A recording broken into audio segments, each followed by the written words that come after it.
Hi everyone, this is Yuna on economics, and today I'm on the beautiful University of Chicago campus to talk about gentrification in Chicago. So first, I'll define gentrification and explain some of its causes. Next, I'll discuss some pros and cons. Third, I'll look at how this problem specifically affects Chicago. And finally, I'll come to a conclusion with some proposed solutions. So first, let's quickly define gentrification.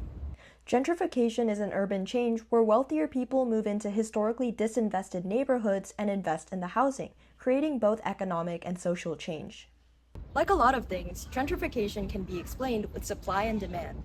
As a city develops, a once disinvested neighborhood could begin to increase in value as people search for affordable housing, which can be hard to find in cities. Corporate investment also increases as property owners see opportunities to increase profits by drawing in newcomers. It can be profitable for developers to fix old and previously disinvested housing cheaply and sell them at high prices. All of these factors contribute to increased housing prices in the area. We can see the trade-off here. The area becomes more wealthy and people gain access to better infrastructure. But long-term residents who are unable to afford the housing prices are often displaced. Proponents argue that gentrification revitalizes neglected neighborhoods with improved infrastructure, new businesses, and reduced crime. In fact, an MIT study showed that crime rates dropped 16% when gentrification took over Cambridge, Massachusetts. The area also became more prosperous. With gentrification, residents might gain better access to food, entertainment, and healthcare, and public perception of the neighborhood could increase as it becomes more prosperous. On the other hand, some argue that it does more harm than good. The biggest argument against gentrification is that it displaces long-time residents who cannot afford the increased prices. A lot of people see this as favoring the upper class and therefore something that's inequitable. This displacement could also cause severe stress, feelings of isolation, and could disrupt children's educations. The other major argument is that gentrification erodes the area's cultural identity. Large chains could replace local businesses, and the building of new housing could require tearing down old historic apartments.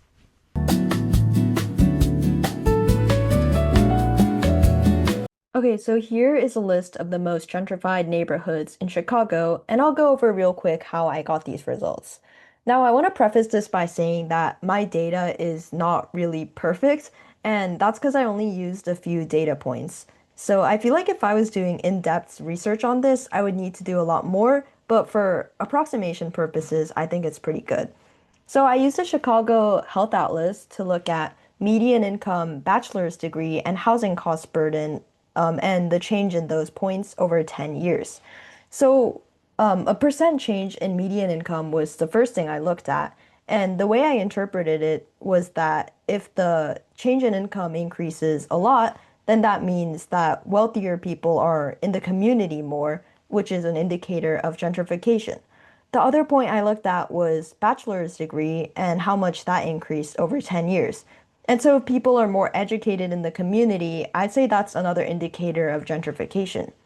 The third thing I looked at was housing cost burden, but the reason I didn't incorporate this into the final score was because it was a bit of a tricky metric to use.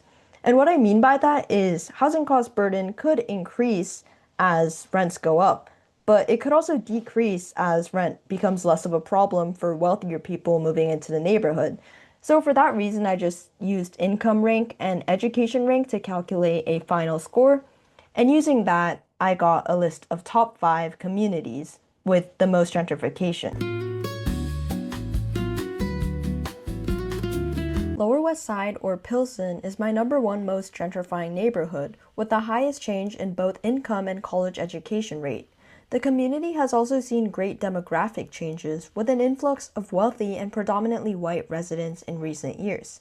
Pilsen has gone from 89% Latino in 2000 to 71% in 2020. Pilsen is rooted in its rich Mexican-American culture, and some are concerned that gentrification may dilute this. Avondale ranks second in gentrification, with the third highest change in income and second highest change in education. It has seen local businesses be replaced by industrial spaces and 2 to 4 flats be converted into luxury single flats. Finally, let's talk about Westtown, which is ranked 5th in gentrification. I wanted to look at it because it shows a later stage as one of Chicago's wealthiest and most educated neighborhoods. Westtown has now seen the demolition of historic buildings to build new housing. This process continues with the Santa Maria Adolorada Catholic Church closing in 2021. Its demolition permits were filed in April of this year. Right now, Chicago does have some policies in place to reduce the negative effects of gentrification. An example is the Northwest Side Housing Preservation Ordinance. This ordinance applies in some gentrifying areas of Chicago and mandates that property owners must notify tenants before selling rental properties and imposes hefty fees on demolishing old units. It also promotes the conversion of 2, 3, and 4-flat buildings into single luxury homes and promotes the building of 2-flat buildings that were initially zoned for only single-family homes. This act is definitely not perfect though, because it makes selling rental properties more difficult rather than addressing the root cause. Because it doesn't focus on increasing the housing supply or addressing the rising demand, its long-term effects may be limited. Besides, by making transactions more difficult, less of them will take place, possibly leading to reduced activity in the housing market. This could eventually have the counterintuitive effect of decreasing supply and causing higher rents. Now, I want to propose a few solutions to reduce the negative effects of gentrification in Chicago. The first one, build more housing. It sounds pretty obvious, but one of the worst things you can do in a housing crisis is to keep supply frozen. If a neighborhood becomes more desirable, more people want to live there. And if housing supply stays the same, the resulting bidding war could drive rent prices way up, pushing out lower-income residents. Next, let the community play a role in the reshaping of their neighborhood. Residents should be informed of the coming changes and allowed to propose ideas. If a developer wants to build new apartments, the community could give input on height, affordability, and design. If a commercial area is being built, they could push for local businesses to be protected against chains. And if a public park is being redesigned, the community should give input on what matters to them and what matches their culture. This doesn't mean that residents should be able to block every project from happening, but they should definitely have a say in how their neighborhood develops. Finally, we must find a way to protect historic architecture and local artifacts. In neighborhoods like Pilsen, where the vibrant art is part of the community's identity, it should not be erased. We can find ways to do this without interfering with the building of much-needed housing. For example, cities could preserve small artifacts of the city, like murals, old signs, and monuments. Cities could also fund cultural events like local festivals and street markets. There's nothing in life that's constant, least of all cities. Cities like Chicago are always changing and developing, but even through all this change, we must find ways to protect people, protect communities, and to protect access. When a neighborhood is gentrified, we must ensure the original residents are not pushed out because they're what made that neighborhood meaningful in the first place. Improvement is not complete if people are excluded from it. Thank you.